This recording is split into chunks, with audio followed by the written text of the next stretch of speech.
Hello and welcome to The Point of Everything. Today on the show is singer and songwriter Aaron Corcoran, aka Skinner, who released his debut album New Wave Vaudeville on January 10th. Skinner says New Wave Vaudeville, the song and the album title, references the New Wave Vaudeville music variety freak show that took place at the 57 Club in New York from 1978 to 1983. The club was known for its free-form art shows, a debaucherous, wild riposte to creeping commerciality of modern culture of the time. The ethos of the album is to celebrate the weird part of who you are and be proud of it, says Aaron. You might feel strange in society, but you don't when you're listening to your favourite music, and this record is a space for the outsiders to feel comfortable. Skinner's been making music since he was but a child, and during his teens he said he basically turned his bedroom into a DIY studio. He's played loads of shows over the years, slowly gained a nice bit of hype and traction. Recent live shows include at Other Voices at the end of November / start of December, and he was also on support at Gurrier's triumphant homecoming show at Whelan's, where he had a plan for what he was going to do at the show but wasn't able to pull it off. You'll hear what that is during the chat, and he's got some live shows coming up for the start of 2025. Skinner is at Voodoo in Belfast on February 5th, Roisin Dublin Galway on February 6th, Upstairs at Whelan's on February 7th, Whelan's is in Dublin, Phil Grimes Pub in Waterford on February 8th, and then he's in the UK for 10 days. He's at Liverpool's Casimir Stockroom. I'm going to go with that for the pronunciation. That's February 12th. Then he's in North Shields, Glasgow, Leeds, Manchester, London, Brighton, Southampton, and rounding it out at the Lanes in Bristol on February 22nd. Winthrop Avenue in Cork on February 27th, Dolan's Casbah in Limerick on February 28th, and then finally Clears Bar and Theatre in Kilkenny on March 1st. One more note before we get into our first chat of 2025. Throughout the LP, Corcoran makes use of vocal training by Dara Kiley of Gilliband, who taught him how to scream effectively while singing without losing his voice, as heard on the tracks Calling in Sick, Tell My Ma, and When You Live in a Shoe. We'll close out the episode with the last track off New Wave Vaudeville. It's called Here Comes the Rain, and it's absolutely brilliant. The whole album is just a great start to 2025. You can get it at skinner97.bandcamp.com. Here's Aaron Corcoran, aka Skinner, on The Point of Everything.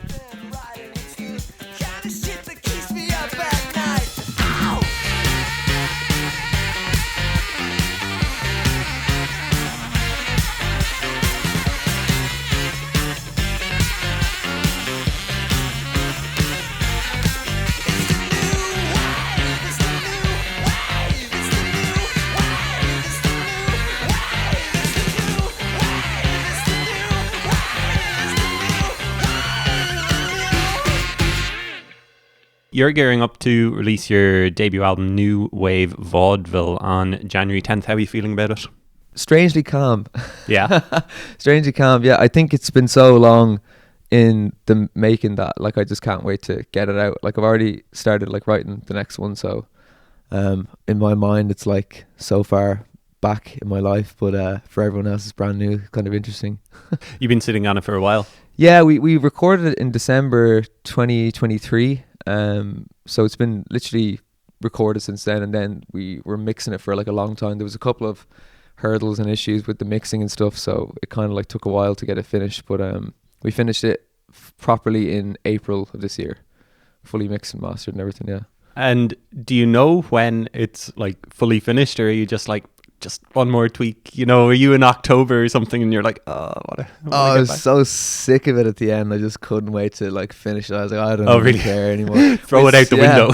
We spent a lot of like I mixed it with Sean Corcoran, and we were doing crazy hours. We were doing like 14-hour days, like mixing it, because it would be whenever he had like a day free, and we'd just spend like hours mixing it over like a long period of time. So Yeah, it was fun. It was fun though. Yeah, definitely. Is he a relation, Sean? He mixes loads of bands live. I know he does La Boom. Yep.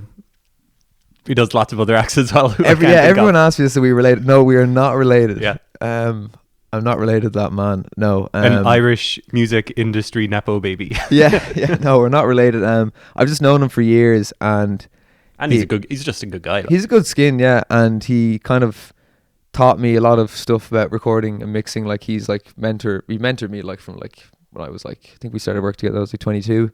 So I learned a lot of stuff about mixing and recording and stuff through him, which is kind of cool. Great. And so it was like a no-brainer to have him working on the album.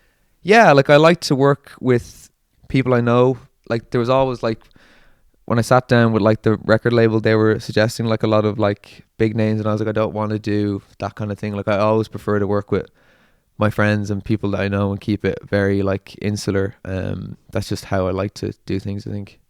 And it sounds like you enjoy being in the studio. You were telling me before you press record, just you're starting to record acts yourself.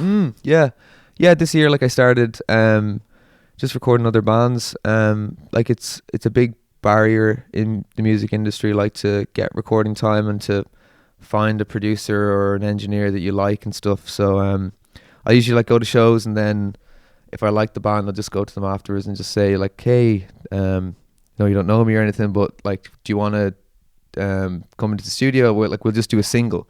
Like no big commitments, no like EP or albums. Like let's just do a single, and like I'll do it for free just because I think your music is like really cool. And that's been kind of really fun, just to work with other people like that as well. It's been inspiring for myself, and like I'm learning like a lot of things through other musicians that you wouldn't necessarily get just sitting by yourself in the studio writing songs. So it's been really cool. Yeah.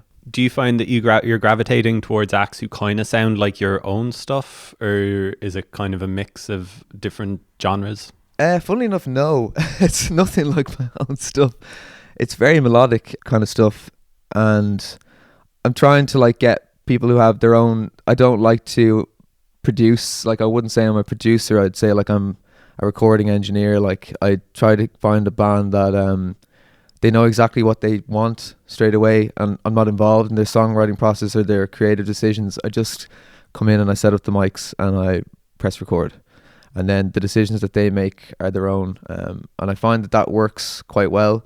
It works well for some people, and then for other people they want more involved, but I don't tend to really do that for other people's music because I wouldn't find it putting my own imprint. I wouldn't feel good about that. That's very laudable of you. Did you find it a bit of a barrier when you were kind of starting out, just finding a studio, finding the place to record? Yeah, when I started out, I taught myself how to record, so I didn't really know anyone. I didn't know many musicians, number one, so I had to learn all the instruments myself. And then I didn't know anyone who recorded anything, so I had to teach myself how to record. But for most of my teens and like early 20s, like I was very like shy and withdrawn, so I spent like most of my time just in my room recording. And then it was later on when I started working in like proper studios with like different engineers, like getting them to mix my stuff and stuff. That's when I kind of like learned a lot more techniques and started like using them in my own music. And now like I've got to the point where I have so much knowledge and I feel like it's almost wasted just doing my own thing. So I'd rather like start recording like other people as well and just try and spread it like around more, pretty much. Fair play. Can you see that continuing? Is it like something, I guess, like making music, you're always going to get better at it, I guess? Yeah, it's a journey, man. It's a fucking journey. It's something that I'd love to do alongside music, like potentially like as a career in the future at some point, would be to do my own music and then spend the rest of the time just recording bands. Definitely, yeah, be really, really fun. When did you actually, like, can you pinpoint when Skinner, the project, started? Yeah, it started in 2016. So Wow. I released like a small mixtape that I did in my bedroom. And at that point, for like all the time I was in college, like my childhood bedroom was a makeshift studio. So I slept on a mattress on the floor that we used as a drum dampener. So every time I came in to record, like in the morning, you like wake up, you'd like flip the mattress against the wall, then set up the mics and then record. And then when you come home at night, you like put it back down, sleep on the mattress. And I lived like that for like a long time, probably too long. Dedication. Yeah. So is Skinner like your first band? No, I've been playing in bands since I was 10. 10? Yeah, 10. What music were you making at 10 years old? Oh, terrible rock music. No, when I was in school, and I was in school when I was in primary school, I was friends with a bunch of lads who were 2 or 3 years older than me, and one of my best friends, he was in the same year as me. He was the guitar player in their band, and when he quit, they asked me to join. So I was playing with them from like the age of like 10 or 11. And that band broke up. We started like another band with some members from that band, and then I did a lot of I was really into folk music from the age of like 14 to 17. I think I only listened to like Americana folk music and English, British, Scottish folk music and stuff. So I was really into like just the solo acoustic kind of stuff. I played the harmonica.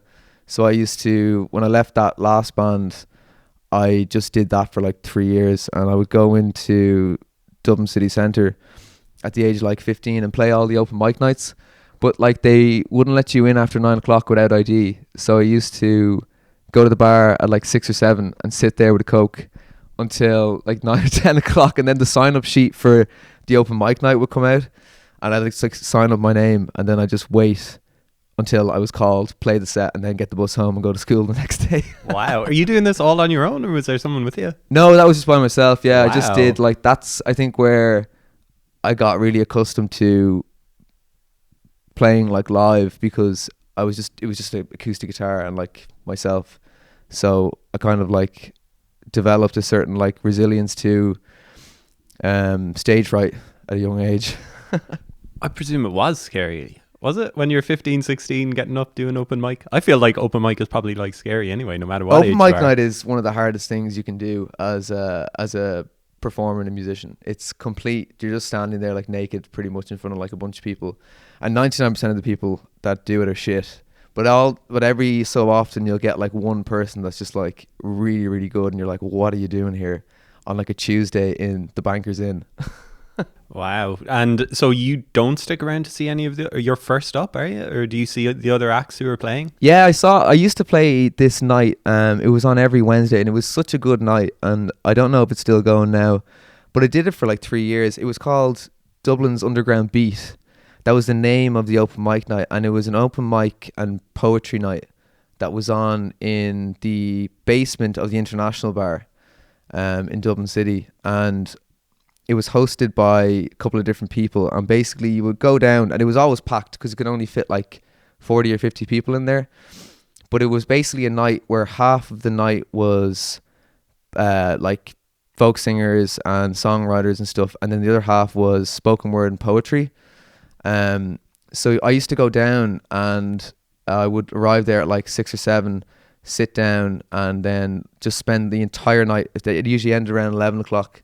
I would like stay for the whole night, and eventually I got to know the owners, and they were like, how old are you? And I was like, I'm 16. And they were like, oh my God, we could get absolute. But they were like, but I think they just enjoyed me because I was playing my own songs and stuff. So they let me stay. And when they introduced me, they used to say, he's only 16, so don't fucking tell anyone. But by the time I was 18, I was like legally able to drink. I had stopped like going there, so I don't know like if it's still going or not. But it was such a good night, and it was tiny little stage, and I saw so many cool people there doing like poetry and songwriting and stuff. It was really, really cool. Yeah. Would you be friends with any of that crowd, any of that scene now, or is it kind of like everybody goes in their own direction? I mean, that's like 10 years ago or something now. It is, yeah, it's easily 10 years ago. I mean, I don't even know. I actually met one of the poets, Kevin, I can't remember his last name. He wrote a book called Gurriers. It's a great book. I met him last year or 2 years ago at Beyond the Pale, and I was like, do you remember me? And he was like, oh my God, I do. No, most of the people that I was doing that with, they were like way older than me, like way older than me. So I've no idea what they're doing now, but they were really talented people. really, really cool. So it sounds like you had this rock band with your friends in school, was it? You were like, I mean, when I was in school and when people were in bands, it was like all Nirvana, Pearl Jam. Was it the same kind of thing for you? Like, you're about 10 years younger than I am. Yeah, I mean, there was the guys really liked, what was it, like Nickelback and Avenged Sevenfold, and what else were you listening to? Foo Fighters. So you played the big Nickelback song? I think we might have done a Nickelback cover. Yeah, that was definitely a possibility. I mean, it was funny because I had a different musical taste to all of them, kind of like at a young age, and I think as I got older with them, I noticed that my taste was a lot more. It was way more different than what they were really into, and I didn't really want to keep playing like that kind of music. Like I remember I was really into like metal and stuff at a young age. And like they weren't, and I was like, "Oh, we should do like a Metallica cover. Come on, people will love it." They're like, "No." Okay, so they'd play Avenged Sevenfold, but is that who you said? Yeah, Ronan Lennon. He was a huge Avenged Sevenfold fan. If you're listening to this, Ronan, that's as heavy as they go. That's as heavy as they go. Yeah. Where'd your interest in music come? Because what I'm getting a sense of is that it sounds like you were super driven from a super young age and being encouraged to play music when you're 8, 9, 10 or whatever it was. Where did that come from? I actually don't know, because when I was a kid, I didn't really listen to music at all. The earliest memory I have is when I was 7, my sister got an acoustic guitar for Christmas, and she played it for a sweet 7 minutes and then put it down and never played it again. And then I think I was like, 7 or 8, and I just walked into the room one day and I was like, oh, like this looks kind of cool. And I just started teaching myself how to play guitar. And then I took lessons from the age like 9 to 11, but I stopped going because I just didn't really feel like I needed them anymore. Like I felt like music wasn't something that I could be taught. So I think from that age then, it just kept like going like pretty much just by myself. I don't really know why I do it. I think it was at a young age I like found it was a way that I made sense of the world and like how to express myself. And I was lucky kind of in that sense. And so you're getting into metal, but you're also doing kind of folkier kind of stuff as well. What happened? Because I mean, there's a little bit of Tin Whistle there is a small bit of Tin Whistle, yeah, at the start of the penultimate song on your album, When You Live in a Shoe. I was like, oh, is that just like a little throwback to what could have been, maybe? Yeah, I mean, I love to use unconventional instruments and kind of adding in weirder things like little tidbits and stuff, because to me, like, there's literally so much you can do with so many different instruments, and people tend not to really incorporate that into their music so much, especially like in the West. Whereas if you go to the other side of the world, like most of their music is based like solely on like a lot of percussion and like rhythms, and we kind of like lose that on this side of the world, I find. So I got really into like percussion and stuff, and weirder percussion and instruments and cowbells and stuff, because I thought it was I'm very like rhythmically driven for music, less melodically so, more like rhythmically. So incorporating that stuff into my music was like fun and a bit of a challenge as well, to try and do something like different to what everyone else is doing, I suppose. Yeah.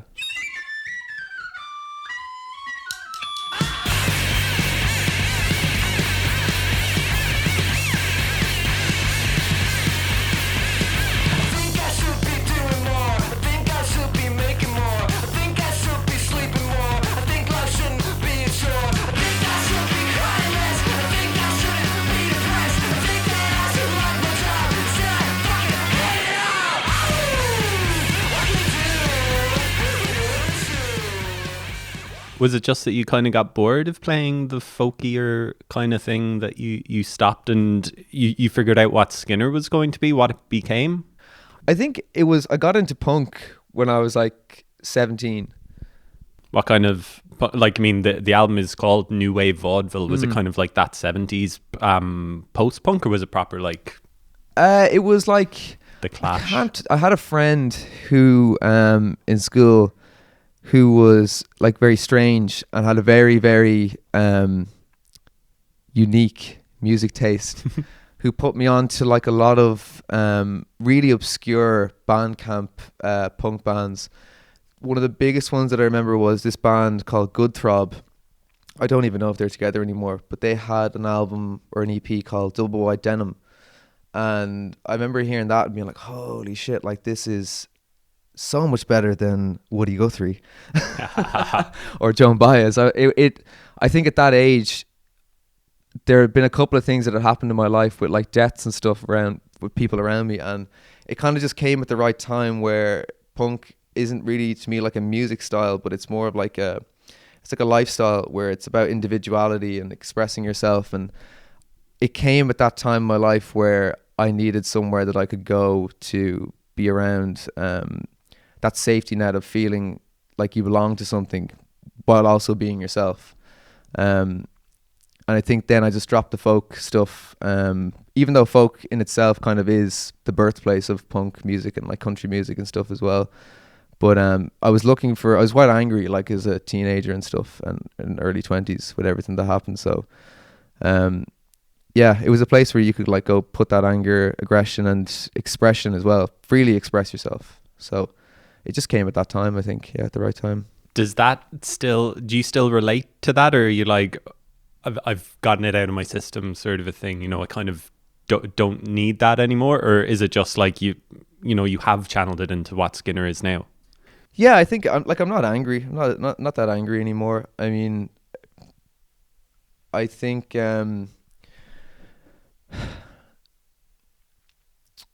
yeah, it's just an interesting form of expressing yourself because it doesn't really connect itself to like the way other genres do. You can really do, if you're doing it properly, you can really do anything you want, and combine different kind of feelings or musical styles and like really just put them in people's faces and stuff. And I really liked that kind of. I still do like it. Yeah. Like I already said, it does sound like you were determined from an early age maybe to get into making music as a career and stuff. Is that kind of what do you have to have that drive in, making music in like the 2020s? Like you really need to want it. It's not something that you can kind of expect to happen to you. You just sound like you're doing so much stuff, recording other acts, doing your own stuff. I think I just have to be busy. If I'm not busy, I tend to go into a downward spiral. So I just like, it's kind of something that I realized kind of like early on that I have to do this. Like I don't really have a choice in a lot of ways. Because I tried at one point to like kind of cut back on like doing music and stuff, and it didn't really end up that well for me. So for me, it's like, okay, I can't not do it. So let's just do it as much as I can without overwhelming myself, which I tend to do quite a bit as well. So I'm trying to go back into things now a lot more like don't take on too much that you can't kind of handle. So when does it kind of like, I guess, pick up? I'm thinking like 2020? I mean, the pandemic, was that a point in your career? Yeah, I mean, it's always kind of just been slowly trickling away. Like I've always just been kind of like playing around. I suppose like I'm trying to take it as seriously as I possibly can, but I really don't want to put too much emphasis and pressure on, doing the industry grind, because I think that it's total bullshit, most of it. And I've no problem saying that. Talking to like promoters, pluggers. Just the way people compromise a lot of things because they think that's what they have to do, You should make this type of sound. And like they start off, I've been doing this for like a good while. So like I've seen like a lot of things, and you just see people starting off so original and so interesting, and then slowly getting filtered and like watered down because they're being told that's what you've got to do all the time, and they see other bands that are successful and that's what they're doing, where like it's not the case. Like you should just always do what you want to do, and the second you're not doing that, then you're going to become extremely unhappy, very, very quickly. Hence why you're in the studio with other acts and you're like, just play away, I won't have any input into it. Yeah, I mean, like I always say to them, like, I won't give you any input, but if you ask me my opinion, I'm going to give it to you, and it's going to be honest. But unless you ask me, I will not give it to you. How honest are you being? Are you like, actually, lads, that's it, let's call it? I mean, I wouldn't be like, okay, let's can the whole song. Get out. Maybe like, oh, maybe just like play this or like tune that snare drum like a little bit higher or something like that. Oh, okay. Yeah. Nothing. I would never like impose myself on like someone else's art in that sense. No. Are you, like, without naming names or anything like that, please, are you talking from experience? I mean, like, you've been at it. So if Skinner's been going since 2016, have you had people saying, oh, you should do this, you should do that? And have you tried to go along with that? Have you like, okay, I'll try making the sound that they say that I should make, and you realize that actually, no, fuck that, I don't want to do that at all? Yeah. Like, it's funny because it's the songs you never think will work and resonate with people that do. So when you have like one song that does really well, you think, oh, I'm just going to keep doing this. But that's the trap that everyone falls into. And you really shouldn't do that. You should be like, that worked. Okay, what's next? But yeah, like there's loads of people. I mean, I'm not like unique in that sense. Like I've talked to loads of bands about the same kind of thing. But you meet a lot of slimy people like around here. And I've no problem saying that it's full of pieces of shit. And I try to like tell people and that you don't have to play that game. You don't need to do that. Because everyone you see, especially like local bands and smaller bands and people who make this kind of music, like you're all competing for that one piece of the pie. And you don't have to make it more difficult for each other. You should be like supporting each other and helping each other rather than, you know, having like an ego or anything like that, or listening to this promoter or this record label or this, you know, it's bullshit. And like the bands that I've always loved and that most of everyone else, like all these other people love, they just did their own thing and it worked for them. So it's just something just to keep in mind, I think. Yeah. I mean, you talk about the scene. I was wondering how you feel. Is there a scene in Dublin at the moment? We always hear, like, you know, whenever Enemy, for example, or Pitchfork are writing about Fontaine's DC, they'll talk about the Dublin post-punk scene. I mean, you kind of sound like you might fit into that world. I don't know if you disagree, but you also supported Gurriers at Whelan's at the end of November. So I'm guessing you're pals with a lot of these acts. Does it feel like a community? It does, yeah. I mean, it's funny because after COVID, before COVID, I never really felt a huge, this is just my personal, like, I never felt like a huge sense of community for myself anyway. There was a few bands that I was like friends with and stuff. But it's really funny because after COVID, all of these younger bands that are coming up, like, they're so unbelievably supportive of each other, which is cool. And there are some that aren't and everything like that. But a lot of like the younger bands that I see, like when I was like 2016, 2017, like that was never there. I never felt anyway for myself. But I see like all of these younger bands coming up and like they're playing shows together, like in On Show, and like they're organizing shows together. And it's like so cool. It's like, that's what a scene should be. It should be historically like the best scenes were the ones where the acts propped each other up and supported each other. So it's really cool to see that. But yeah, like I'm friends with like a couple of like different bands and stuff like that. And generally it's great, you know, like most people are like really, really nice. And you obviously meet the odd asshole every now and again. Tell me about the Gurrier show. It sounded like it was good crack. I had Ciara Byrne on the Best of TPOE episode in December, and she had it as one of her favorite gigs of the year. Yeah, it was crazy. I mean, it was like a sold out gig in like Whelan's, and it's gas because the lads in Gurrier, I don't know, I should be saying this, but they put like 85 people on the guest list. Oh, wow. So it was completely... What's the capacity of Whelan's? It's like 500? Yeah, I don't know, but it was probably one of the most jammed Whelan's shows because I wanted to crowd surf afterwards for their show. Oh, okay. And I went downstairs when they started playing to try and like get in, and it was so packed. I tried to like push through, and all of these Gurriers fans turned around to me and was like, "Wow, we've been waiting here for ages. You're not getting in." And I was like, "Oh, okay." So I just kind of had to watch it from the back, which is so disappointing. You couldn't just hop up and crowd surf to the front, no? No, and I thought about, well, I just jumped from the railing upstairs, and I was like, no, don't do that. I was wondering, has anybody actually done that? It must be so tempting for some acts you've played there. I think Charlie, the bass player, Dan was saying to me, wanted to do it that night. I don't think he did, but yeah, I think people have definitely done it. 100%. Yeah, I think I saw Fucked Up played there in the summer. Great band, amazing band. Yeah. I'm sure that I saw a picture of the front man. I can't think of his name, climbing something in Whelan's. Maybe I'm wrong. Could be very right. So that's an aspiration for you, maybe? Jump off the railing. Yeah, maybe someday. You're playing Whelan's in February, are you? Yeah, Whelan's in February, yeah. So, I mean, look. Yeah. We'll just put it on the...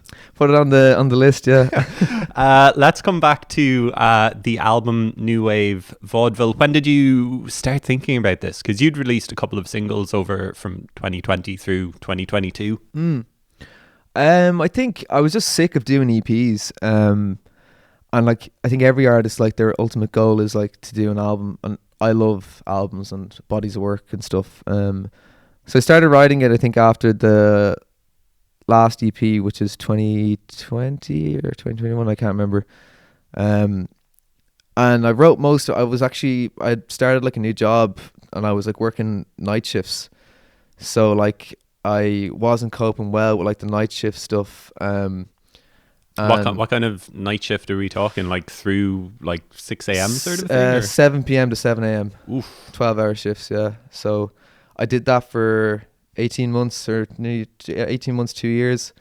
So I wrote most of it like sleep deprived and not really knowing what was going on most of the time. I think at one point I was awake for 4 days because my sleeping pattern was so messed up. What? Yeah. So like I used to like come home from the night shift, and I would like write the music maybe on my days off, and then when I'd come home from work at like 7 a.m, if I couldn't sleep, like I just kind of like write some of the lyrics on a notepad beside my bed.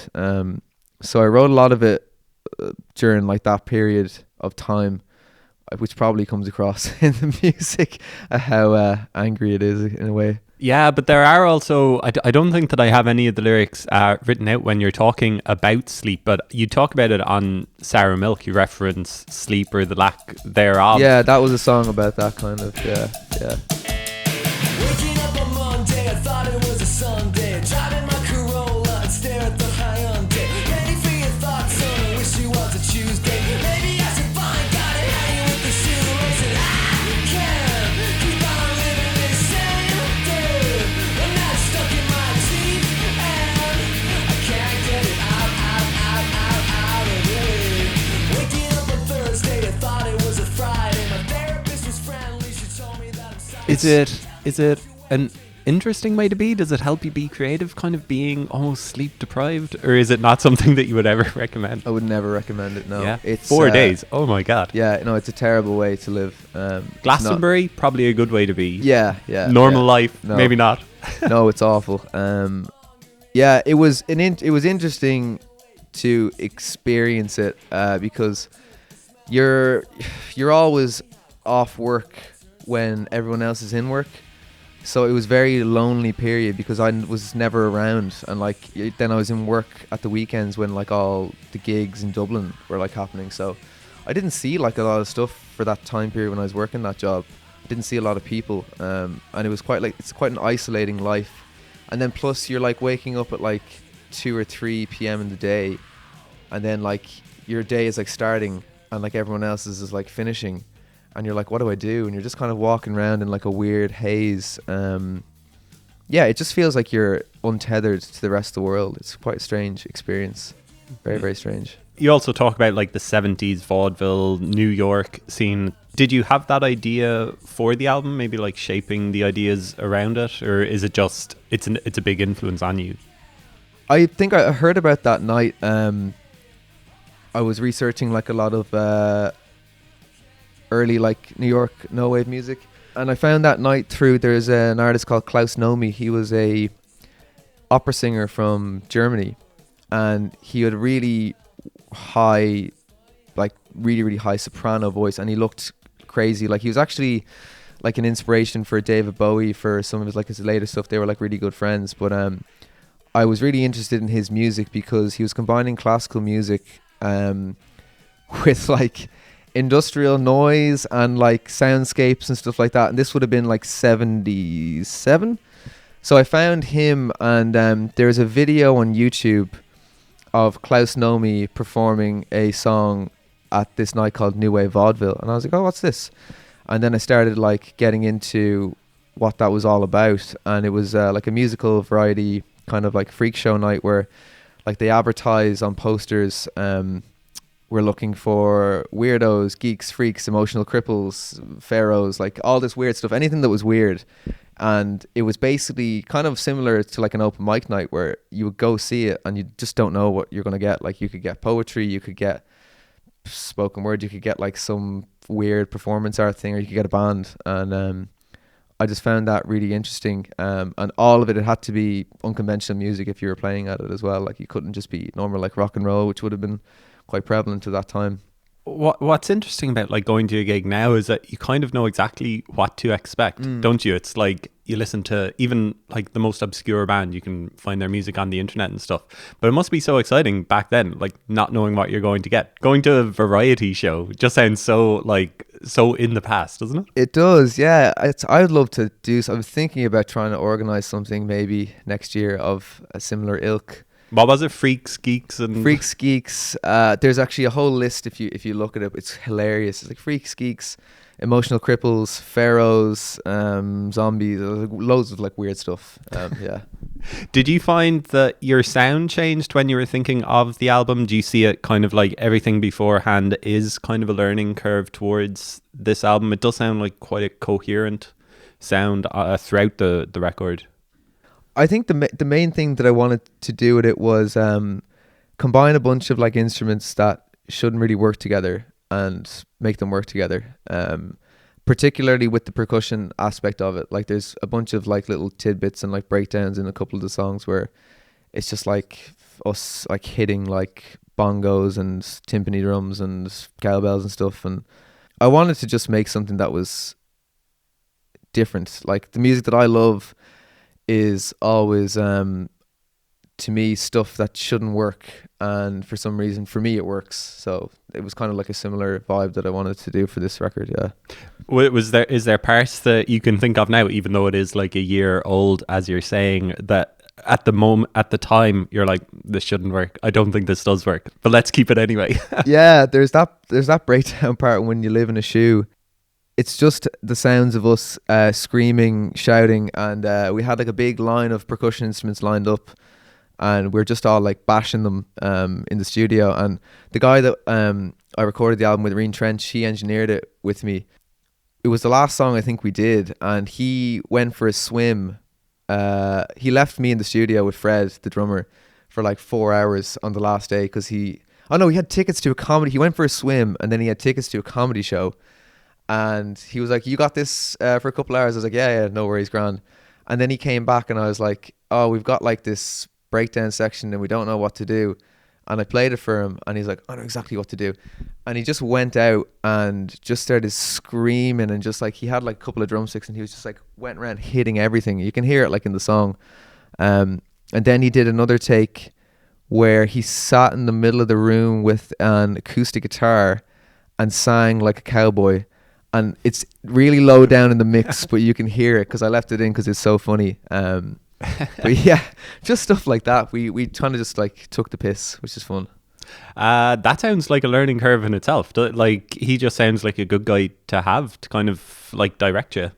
Yeah, Reen's amazing. It was great because I was considering doing the record completely by myself, but I wanted to try and get a chance to record in like a proper studio, because up until then everything I'd done was in my bedroom or my studio, like in Yellowdoor, which is a tiny room. So I wanted a chance to experiment with like a proper studio and work with someone who wouldn't just do everything. I wouldn't let him do a lot of things. I'd be like, no, you're not allowed to set that up. You need to show me how to do it, and then so I know how to do that for next time.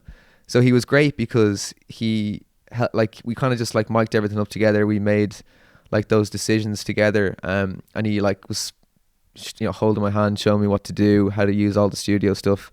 And then at one point he was like sitting on the couch, and like I was just like doing everything. He's like, man, I can't believe I'm getting paid to do this right now.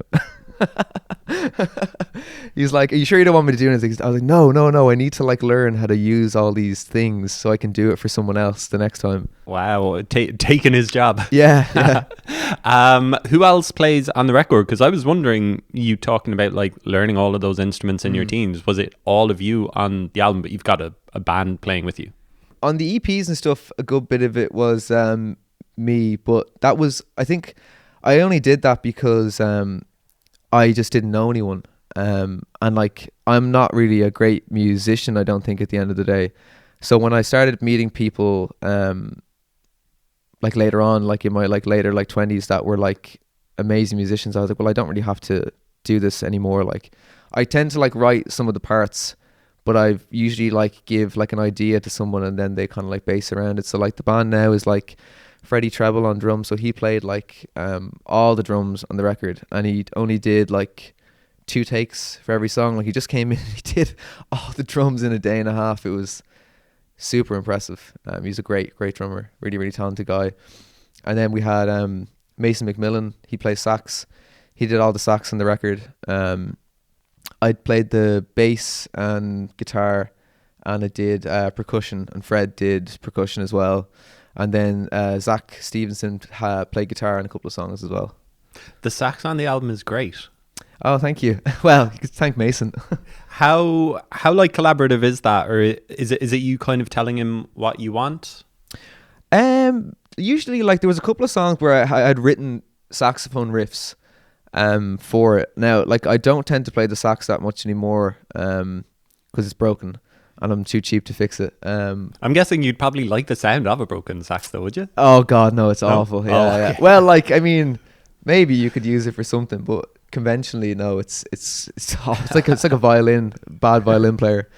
No, like, usually, like, I might give like Mason like an idea or a feeling, but like, he tends to just kind of just go off on a mad kind of tirade flurry of like notes, and I'm just like, that was amazing. He's like, oh, can I do it again? I was like, no, that's it, you got it. Yeah, most of the people that I work with, they tend to just understand, because that's why I work with them. I tend to work with people who kind of know how to, they just get it. I don't really know how to describe it. Like, they just kind of get it. And it's kind of like a collaborative process at the end of the day, which is great. It's more fun than just like writing everything yourself as well. It doesn't sound like, classical sax or anything like No. that. Does he play, like the classic jazz sound He's an as well? amazing jazz player. He plays in a brass band called the New Brass Kings. And if you ever go to see them, you'll see him in a totally different way than when he does play live with us, because he's like, they do like all these like amazing covers of like Michael Jackson and stuff like that, or it's all brass. It's like a 5 or 6 piece brass band with a drummer. And then when he plays with us, he like comes in and I'm like, okay, I need you to play the sax like you've got a wasp in your trousers. I usually like give all the like musicians, like, play it like this, but don't tell them in like a musical term. You just tell them in like a feeling kind of term.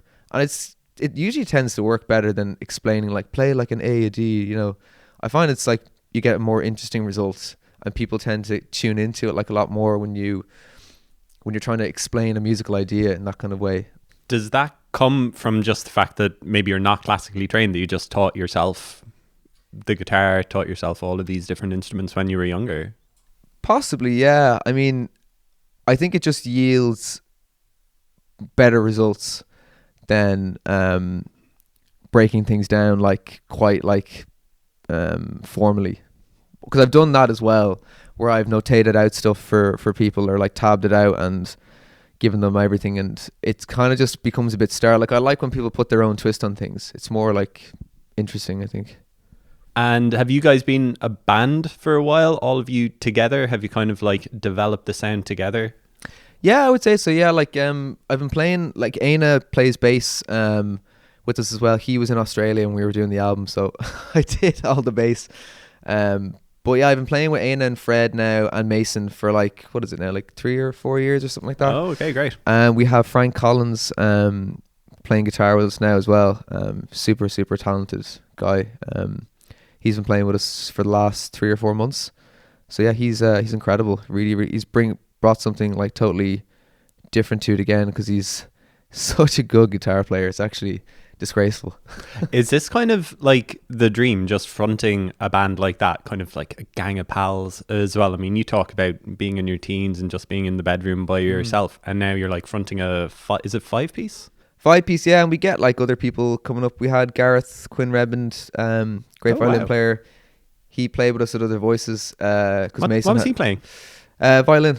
Oh, okay. Violin through a load of distortion pedals at Other Voices. Amazing. because Mason had food poisoning. So Not amazing. not amazing. Yeah. So he just messaged me and I was like, what are you doing this weekend? And I was like, do you want to come up on stage? And he was like, yeah. So we just kind of get like random people to come up. I get people to like sing with us. I had my friend Becca come sing for that Unplugged gig last week. Because I think the interesting thing about like band music is there's so little collaboration and crossover, I find, with it with other bands and other musicians. Whereas like if you look at a genre like hip hop, like that's a genre like solely almost created on like collaboration and features and that kind of thing. And I look at that and get really inspired because I don't really see that many people making, like doing like band music, like doing that. Like they never bring up their mates who are like in a great band to come up on stage with them. And I'm like, it's such a wasted opportunity to not only do something different for your own audience, to bring someone else up, but also to give another band like that opportunity for their music to be heard, or their voice or their guitar playing or their violin playing to a broader audience. And it also just brings something different, to your own thing as well. That's really interesting. Like you do see features and stuff, but a lot of time I guess it's guest vocals rather than guest violin player. Guest violin playing, yeah. But yeah, is this what you wanted like 8-10 years ago when the project started? You wanted to front a band like this?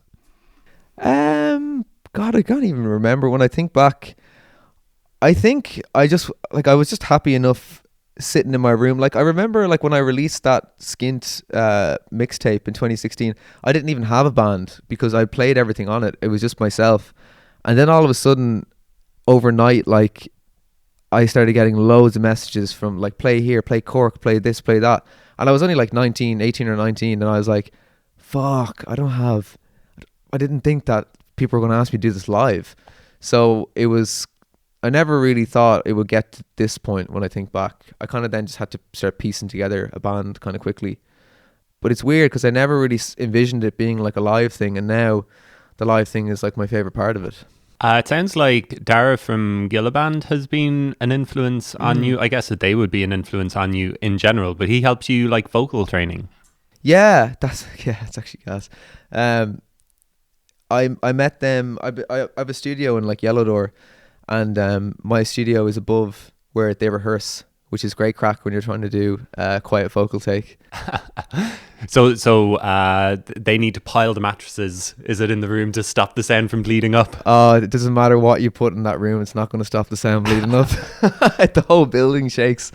No, I met them in Yellow Door, and like I was obviously like a big fan of their music. This is like 3 years ago, and I think I was outside the front having a smoke one day, and Alan and Dara were there, and they were like, oh, like it was like a Saturday or something, like, oh, what are you doing tonight? I was like, oh, I'm just in recording. They were like, oh, do you want to come down to our room? We're just having a few cans and playing some tunes. And I was like, yeah. So I came down, and we just kind of spent the night like drinking and having a few cans and stuff like that. And then this was before like Most Normal came out, their last album.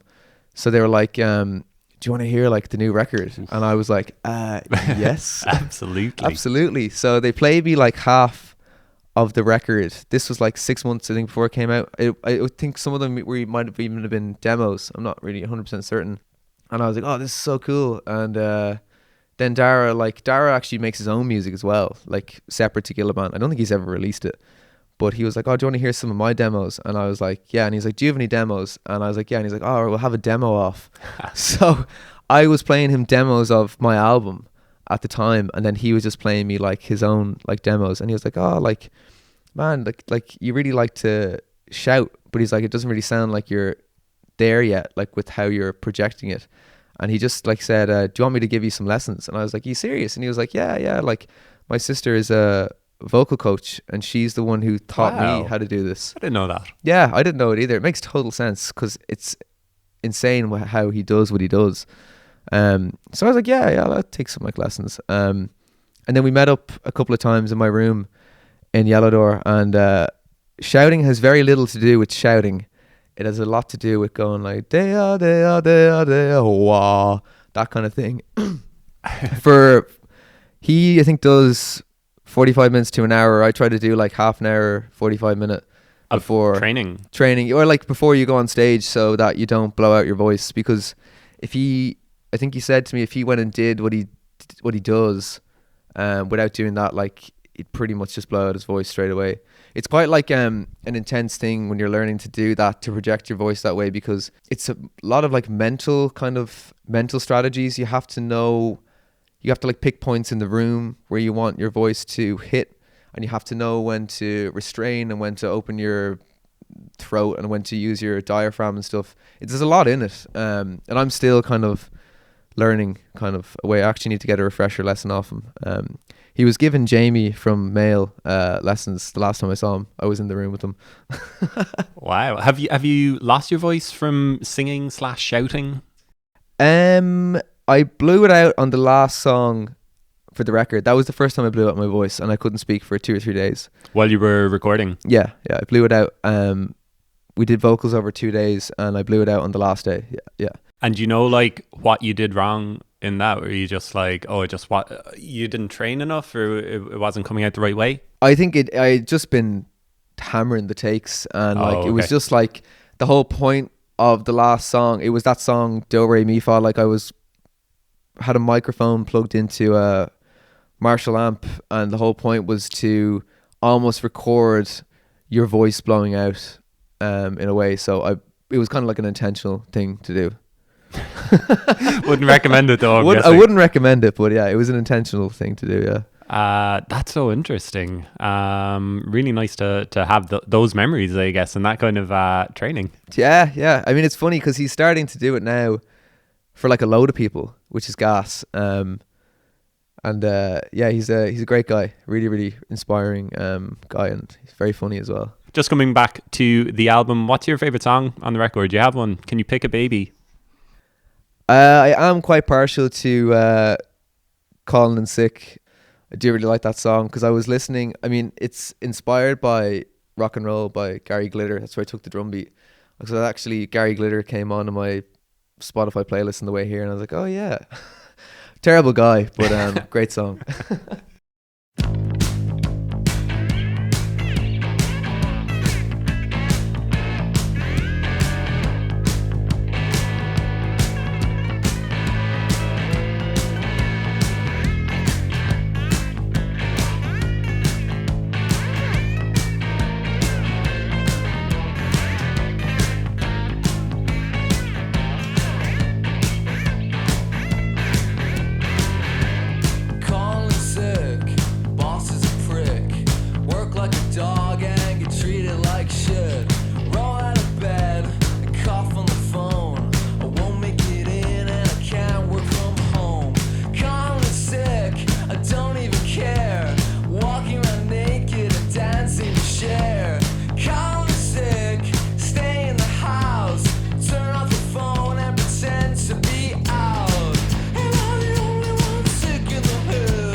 What is it about that song that you like? Did it feel special, like when you were recording it? I just kind of like the drum beat, the way the drums are played. I really like the way Freddie played the drums on it, and I like the slide guitar, and it's a fun one to sing like live as well. It's really good crack. I like where it's placed on the record. I think it's the second half of the record, side B, I'm guessing, but you've got it like next to Spiraling, and I just feel like those two songs are meant to be together in the middle of the record. Is that an intentional thing? Yeah, I spent to do the track listing, I wrote all the songs out on a piece of paper. I cut them up and I spread them out on a glass table, and then I spent like a couple of hours like rearranging them until like it fit, because like certain songs are in different keys and you have to kind of match them all up coherently. But I do love a good track listing. You know, it's fun. You're releasing it like right at the start of the year, January 10th. Does it feel exciting thinking about the next 12 months ahead? Are you kind of like 2025, like going to be a good year? Hopefully, yeah. I'm worried about the annual leave aspect in work. This is what you don't hear bands talking about, but it's an important thing. Yeah, people don't understand that. Number one, you make no money from this whatsoever. If anything, it's a money pit. But number two, like most bands, and it just took me a long time to like realize as well, like when I started meeting bands that I admired and like looked up to, and I thought that like, oh, these guys are making like, you know, loads of money and they do this full time. Like, no, most people that I meet, like, they all work full time, you know, especially depending on like the music you make. But if it's certainly like stranger, like less commercial music, like you're definitely working like full time, and I work full time as well. So yeah, it's difficult because you're like, oh, will I go to Spain for a week or will I go on tour? You know, these are the decisions you have to make. You're doing a tour, like I said, in February. You're going to the UK as well. Have you played much over there? We've done, I think, 2 shows over there. We played The Great Escape and we played London once before, but that's kind of it. It'll be like the first time playing like a lot of shows, and so I think it's like we're going to be gone for like 11 days in a row, so that's the most we've ever been gone for, and we're getting a van, which should be fun. How exciting. Like what an exciting 12 months ahead. Expensive 12 months ahead. It's very expensive. Are you proud of the album? Let's finish on a positive note. Yeah. I presume you're proud of it. Yeah, I'm proud of it. Like it was really fun to do, and we actually like made like we have like a small documentary kind of coming out about the making of the album, where I brought my friend and he brought his VHS camera with him. We filmed the entire making of it, and I'm editing it at the moment, and it's just so funny to see how much laughter there was during the making of it. Like it was so much fun, and when I think back, it was just like everyone was having a great time. It was a really, really fun record to make, and I'm very proud of it. Yeah, absolutely. Great. Congrats. Thank you so much. The album's called New Wave Vaudeville, and best luck for 2025. Thank you so much, John. Cheers for having me.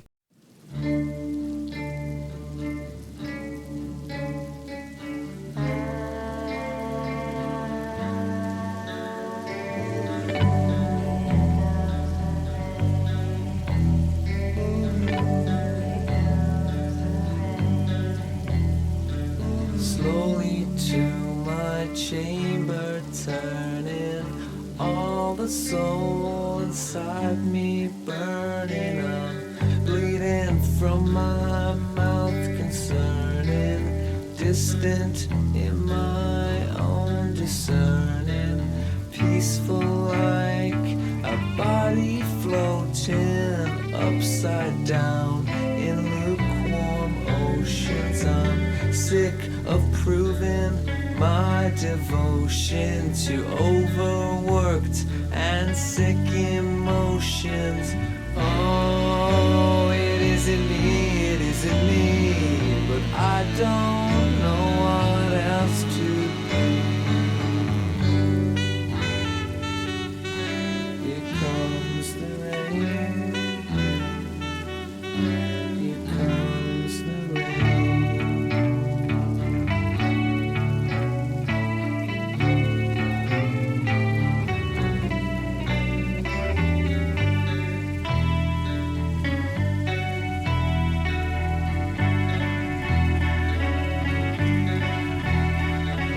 Black and blue from singing sorrows. I'll think of yesterday, tomorrow. Never gave back what I borrowed. All the secrets safe and swallowed. I am now the face of no one, haunted by retired omens. Oh, every hour and every moment is stale from never being opened. Oh, it isn't me, but I don't know what else to be. Here comes the rain.